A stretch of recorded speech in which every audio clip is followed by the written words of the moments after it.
В рамках Дней Дальнего Востока в Москве прошла деловая сессия под названием «Инвестируй в Якутию». С подробностями наши корреспонденты. Организатором данной сессии является правительство Республики Саха-Якутия и Агентство по привлечению инвестиций и поддержке экспорта республики.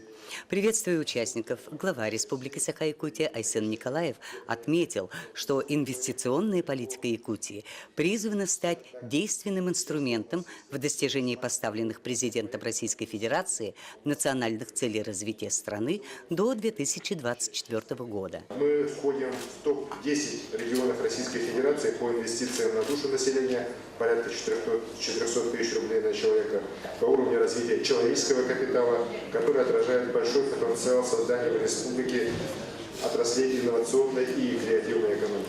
Сессия собрала довольно солидный круг инвесторов и предпринимателей и проходила в формате делового общения. Было презентовано 13 проектов разного характера.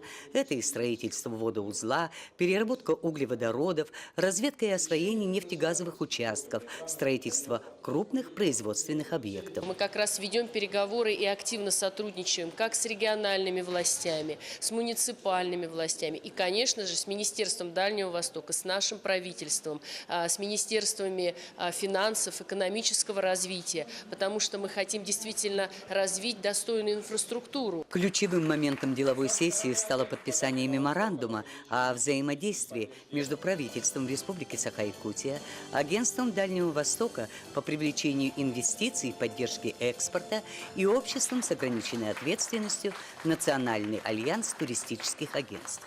Я считаю, что мероприятие очень удачное. Я вижу большое количество инвесторов, я вижу большой интерес с их стороны. Я уверен, что они открыли для себя новые возможности сегодня по инвестированию. Уверен, что они послужат экономическому развитию и реализации социальных задач, которые перед республикой стоят. Якутия нас привлекает давно, потому что Якутия – это край полный возможностей, где очень серьезно относятся к отдыху детей и уделяют этому большое внимание.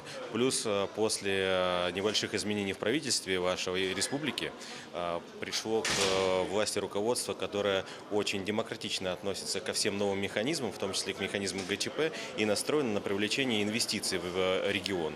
И это дало нам возможность именно сейчас воплотить нашу давнюю мечту об открытии и постройке детского лагеря на территории Республики Якутия. Было отмечено, что мероприятия инвестиционного характера теперь будут проходить регулярно. Наталья Сазонова, Михаил Кулаков, Москва.